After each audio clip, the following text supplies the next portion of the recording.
BJP করার অপরাধে কর্মীদের বাড়িতে হামলা সহ গালিগালাজ ও ধর্ষণের হুমকির অভিযোগ। কাঠগড়ায় শাসক দল আক্রান্তদের সঙ্গে দেখা করে গেরুয়া প্রার্থী ববির তোপ, ডায়মন্ড হারবার কারোর পৈতৃক সম্পত্তি নয়, অভিযোগ অস্বীকার করল তৃণমূল। এদিকে মহেশতলায় বন্ধ ঘর থেকে উদ্ধার এক বৃদ্ধার পচা গলা দেহ। বার্ধক্যজনিত কারণে মৃত্যু নাকি আরও গভীর কোনো রহস্য, ধোঁয়াশা কাটাতে তদন্তে পুলিশ। অন্যদিকে নিখুঁত প্রতিভা ও নিরপেক্ষ বিচারে বর্ণময় টেকনো ইন্ডিয়ার মঞ্চ, দিকপালদের সমাবেশে অনুষ্ঠানে যেন চাঁদের হাট। আসবো বিস্তারিত খবরে।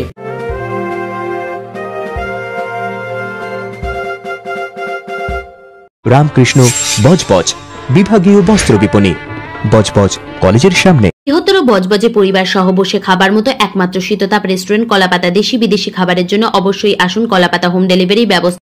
বিরোধী দল করার অপরাধে বেছে বেছে বিজেপির কর্মী সমর্থকদের বাড়িতে মদ্যপ অবস্থায় চড়াও হয়ে গালিগালাজ ও ধর্ষণের হুমকি দেওয়ার অভিযোগ। আন্ধারমানিক গ্রাম পঞ্চায়েতের আলতাবেরিয়া গ্রামে বিজেপির কর্মী সমর্থকদের অভিযোগ ঘিরে রীতিমতো উত্তেজনা ছড়ালো এলাকায়। বিজেপির প্রার্থী অভিজিৎ দাস ওরফে ববির অভিযোগ, গতকাল মোট 8টি জায়গায় এমন ঘটনা ঘটেছে। তারা নির্বাচন কমিশনে অভিযোগও জানিয়েছেন। অভিযোগ জানাতে গিয়ে চাঁচাছোলা ভাষায় ববির মন্তব্য, ডায়মন্ড হারবারের বুক থেকে ভাইরাসকে হটাতে হবে, প্রত্যেককে তাদের গণতান্ত্রিক অধিকার প্রয়োগ করতে দিতে হবে। আমাদের বাড়ি ঢুকে আমার শ্বশুরকে স্বামীকে খোঁজাখুঁজি করছে, ঘরে ঘরে ঢুকে চাবানো, গ্রিল ফিল মানে ভাঙচুরের মতন অবস্থা, মুখ খিস্তি অকথ্য ভাষায় মানে পেলেও মারবে এরকম অবস্থা। বিজেপি করছি বলে তৃণমূল পার্টি আমাদের গ্রামেরই আছে, সুশান্ত, দীপেন্দু বাগ। আতঙ্ক তো রয়েছে অবশ্যই, বাড়িতে থাকে না, স্বামীরা বাইরে কাজে করে, আমরা মেয়েরা থাকি বাচ্চা কাচ্চা নিয়ে। থানায় কেস করবে, করো, থানায় গিয়ে কোথায় কি করবে করে যাও, এরম ভাবে বলেছে। এমনকি রেপ করারও হুমকি দিয়ে গেছে। এখানে যে অত্যাচার চলছে, এর আগে আমরা একবার মিডিয়ার সম্মুখীন হয়েছিলাম, আর সেই সময় যদি ববিদা আমাদের সঙ্গে না থাকতেন হয়তো আমরা এতদিন বাড়ি থাকতে পারতাম না। এখানে প্রধান পঞ্চায়েত থেকে আরম্ভ করে প্রত্যেকেই এখানে আতঙ্কবাদী রূপেরা। কারণ কি, আমরা বাইরের দেশে কী দেখবো, পাকিস্তানে, সেটা আমাদের এই পাড়াতেই আছে। আর্মসের গোডাউন বোঝেন আপনারা? আর্মসের গোডাউন হচ্ছে এই আমাদের আলতাবেরিয়াতে কিছু মোস্তান বাহিনী আছে, তারা কালকে ওপেন বড় বড় মেশিন দিয়ে ঘুরে বেড়াচ্ছে, আর মা মাসি উদ্ধার তো করে দিচ্ছে। বয়স্ক মহিলা কি আমাদেরকে কি আরও সব মায়েদেরকে কাগজ ছেড়ে কথা বলছে না, ওদের একটাই কথা আর কি, ওপেন গায়ের কাছে দাঁড়িয়ে তাকে বলছে যে রেপ করবো। রেপ করাটা আমি ভালো ভাষায় বলছি এখানে, কিন্তু খুব খারাপ ভাষা বলছে। আবার তাদের বউদেরকে সঙ্গে নিয়ে গিয়ে বাড়ি বাড়ি গিয়ে এরকমভাবে অত্যাচার করছে ওরা, গালাগালি, মানে সে গালাগালি বলা, এরকমভাবে অত্যাচার ওরা করছে। কাকে মারবে, কাকে রেপ করবে, ওদের এটাই মেন্টালিটি। মেন উদ্দেশ্য হচ্ছে যেন আমরা ববিদাকে ভোটে যেন জয়যুক্ত না করতে পারি, আর আমরা যেন পালিয়ে যাই বাড়ি থেকে, আর আমাদের বাড়ি ঘরগুলো সবাই লুটপাট করে, ওরা তো কোনো কাজ করে না, ওরা বসে বসে খাবে। অভিষেক ব্যানার্জি জবে থেকে এমপি হয়েছেন, উনি এখানে ক্রিমিনাল রাজ শুরু করেছেন। ওনার সিলেক্টেড ক্রিমিনাল এবং নেতারা সাধারণ মানুষকে যে পার্টি করুক, শুধু বিজেপি বলে নয়, যারা সিপিএম করবে, অন্য দল করবে বা তৃণমূলের ঝান্ডা বইবে না, তাদের উপর অত্যাচার করতে হবে। এখানে পঞ্চায়েত ভোট করতে দেবে না, এই সমস্ত লোকগুলো অত্যাচারিত দেখছেন। আর রাস্তার কি হাল, পঞ্চায়েতগুলো সব ভোট করতে দেয়নি গত 10 বছর ধরে। এত খ্রিস্টান, মমতা ব্যানার্জি বড্ড তো ডায়লগ দেন, উনি নাকি সংখ্যালঘুদের রক্ষাকর্তা, মুসলিম খ্রিস্টানরা নাকি বিজেপি রাজ্যতে অত্যাচারিত। তো ওনার রাজ্যতে এরা অত্যাচারিত হচ্ছে কেন? কেন অত্যাচারিত হচ্ছে? কেন তাদের বাড়ি ভাঙচুর করা হবে? তারা বিজেপি করছে বলে?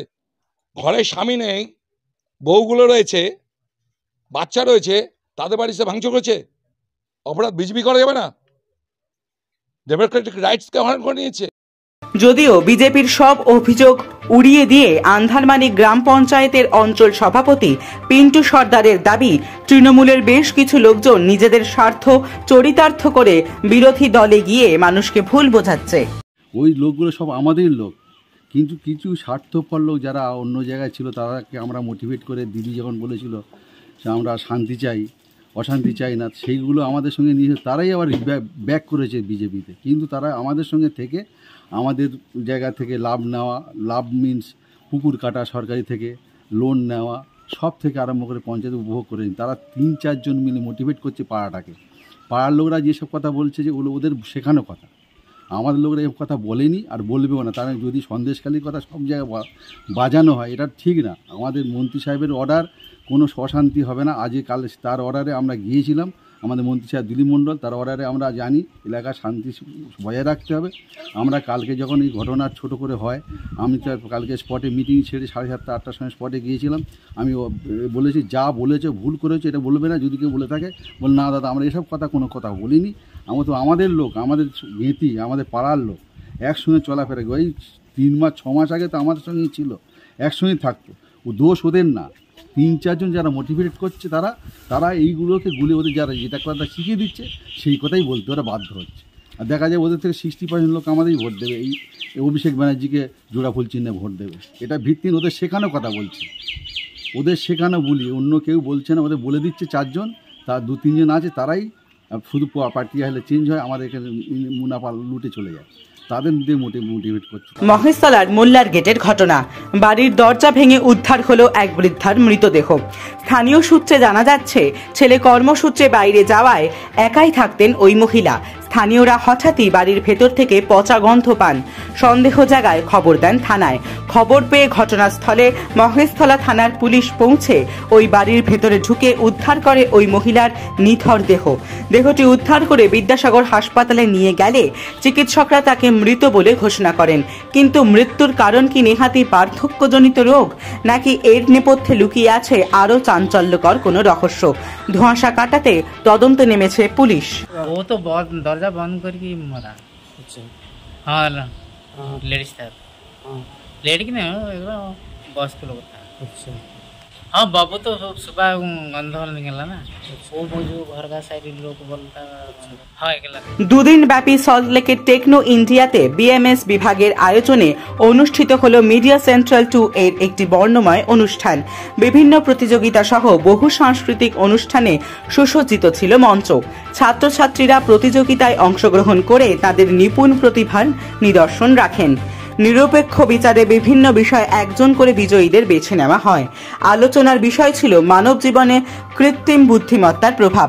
ছাত্রছাত্রী সহ শিক্ষক শিক্ষিকাদের অক্লান্ত পরিশ্রমে অনুষ্ঠানটি স্মরণীয় হয়ে থাকবে। নেপথ্য ভাষ্যে অগ্নিব রায়ের সঙ্গে বিষ্ণুপুর ও মহেশতলা থেকে ঋত্বিকা দাস ও সল্টলেক টেকনো ইন্ডিয়া ক্যাম্পাস থেকে রূপা বিশ্বাসের রিপোর্ট, বার্তা এখন। রামকৃষ্ণ বজবজ বিভাগীয় বস্ত্র বিপণী, বজবজ কলেজের সামনে। বৃহত্তর বজবজে পরিবার সহ বসে খাবার মতো একমাত্র শীততাপ রেস্টুরেন্ট কলাপাতা। দেশি বিদেশি খাবারের জন্য অবশ্যই আসুন, কলাপাতা হোম ডেলিভারি ব্যবস্থা আছে।